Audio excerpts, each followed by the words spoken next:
Welcome back, Conrad Warriors, the channel of mindset. What can a 15th century warlord known for impaling his enemies teach today's CEOs and entrepreneurs? More than you think. Vlad the Impaler ruled with fear, precision, and unwavering strategy.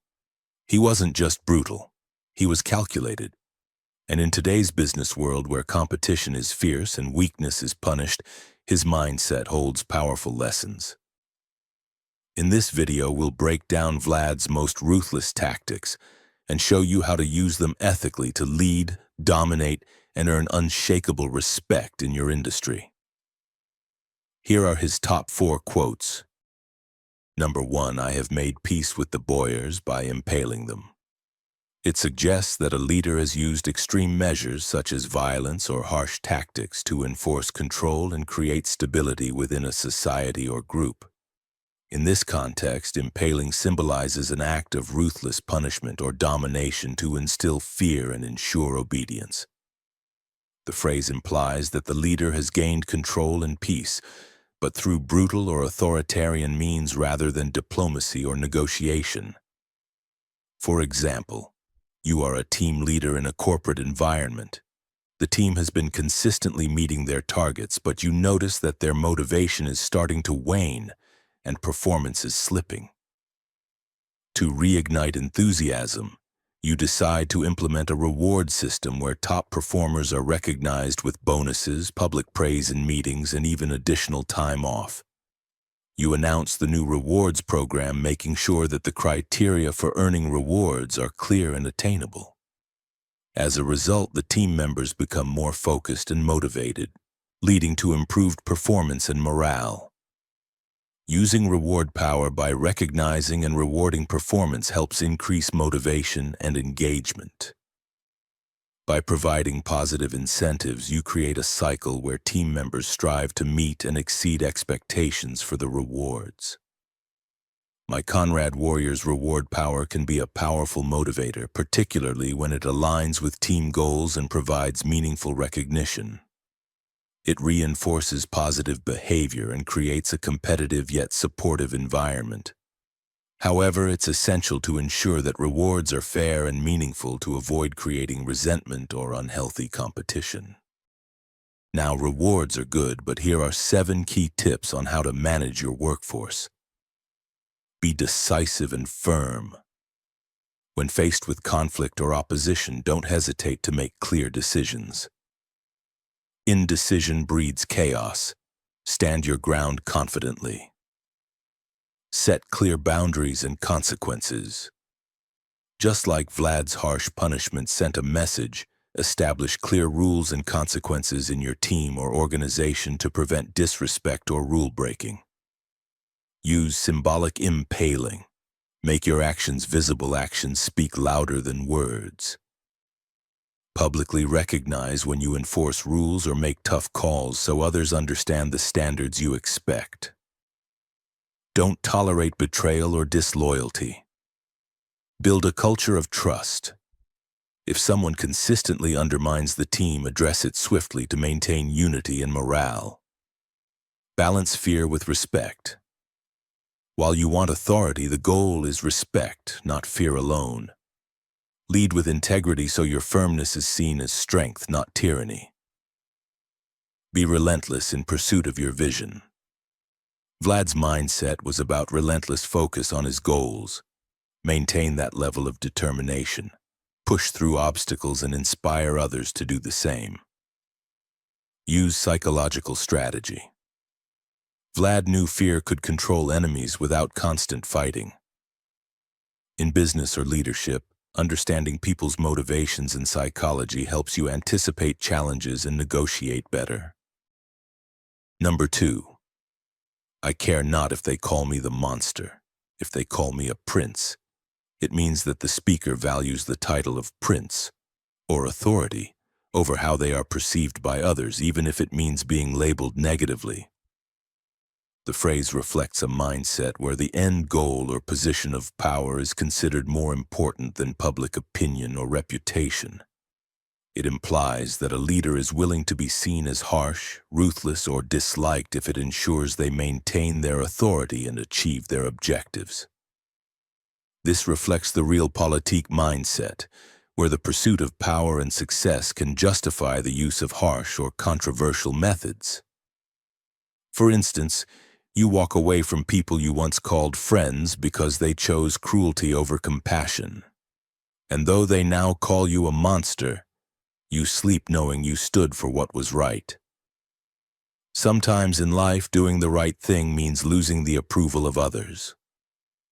Standing your ground may cost you relationships or status, but keeping your integrity is worth more than being liked. Let me share you some tips. Consistency beats speed. It's better to make small, regular progress than to sprint and burn out. Keep showing up every day. Patience is a strength. Success often takes time. Don't get discouraged if results aren't instant. Trust the process. Focus on your own path. Don't compare yourself to others rushing ahead. Everyone's journey is different, so pace yourself. Avoid overconfidence. Just like the hare, overestimating your advantage can lead to mistakes. Stay humble and keep working. Plan for the long-term. Short bursts of effort are great, but sustainable progress requires long-term commitment and strategy. Build good habits. Small habits repeated consistently add up to big achievements over time. Resilience. Over speed. Being steady helps you bounce back from setbacks because you're not relying on quick wins. Celebrate small wins. Recognize progress along the way to stay motivated and focused. Number 3. Let the forest of the impaled be a warning to all who pass. It means let this horrifying display serve as a brutal reminder of the consequences of defiance, betrayal, or disobedience. Let's take an example around parenting. Let the clear and consistent consequences for breaking rules be a warning to your children so they understand boundaries and respect them. If a child knows that not doing their homework means losing screen time for the day, and this consequence is always enforced, they learn to take responsibility. The warning here isn't fear, but consistent expectations that guide behavior. Clear and consistent rules with consequences help children understand limits and make better choices without needing harsh punishment or intimidation. The key lesson here, my Conrads, your past actions and how you handle betrayal or hardship send a message to others. Whether it's strength, vengeance, or warning, people will learn how far you're willing to go to protect your boundaries, and they'll think twice before testing them. Number 4, I do not fear death. I fear dishonor. This means it values honor, integrity, or personal principles more than its own life. They are willing to die for what they believe is right, but they refuse to live with shame, betrayal, or moral compromise. Let's take a modern-day example where we can use this in a workplace environment. Imagine you're faced with a choice at work. You can either cut corners on a project to meet a deadline faster but risk delivering subpar results. Or you can take the time to do it right, even if it means working late and possibly missing the deadline. Someone who fears dishonor would choose to maintain their professional integrity, refusing to compromise on quality or ethics, even if it's harder or stressful. They don't fear the consequences like criticism or losing the job, but they do fear damaging their reputation or self-respect. Let me share you 7 key tips on embracing honor over fear. 1. Prioritize integrity. Always act according to your values and principles, even when it's difficult. 2. Face challenges courageously. Don't shy away from tough situations out of fear. Embrace them with confidence and honor. 3. Accept consequences with dignity. Be ready to accept setbacks or failures gracefully as long as you stay true to yourself. 4. Avoid compromising your reputation. Protect your good name by making ethical choices even when shortcuts seem tempting. 5. Live and lead with purpose. Let honor and respect guide your decisions, not just fear of punishment or loss. 6. Build respect through actions. Consistently demonstrate courage and integrity to earn respect from others.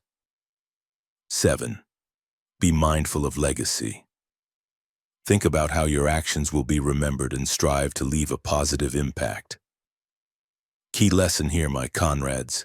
It's about choosing honor and doing what's right, even when it's uncomfortable or risky, rather than fearing immediate consequences. Vlad the Impaler was more than a feared ruler. He was a master strategist. His reign teaches us that leadership isn't always about being liked. It's about being respected. He understood the power of psychological warfare, decisive action, and using fear not to destroy, but to prevent chaos. In today's business world, these lessons translate into bold leadership, brand control, and knowing when to be firm. You don't need to be ruthless, but you do need to be sharp. Decide quickly, protect your vision, and never let comfort make you soft. Because in the game of business, just like in war, the strongest leader doesn't always have the biggest army, just the clearest strategy. Thank you for watching.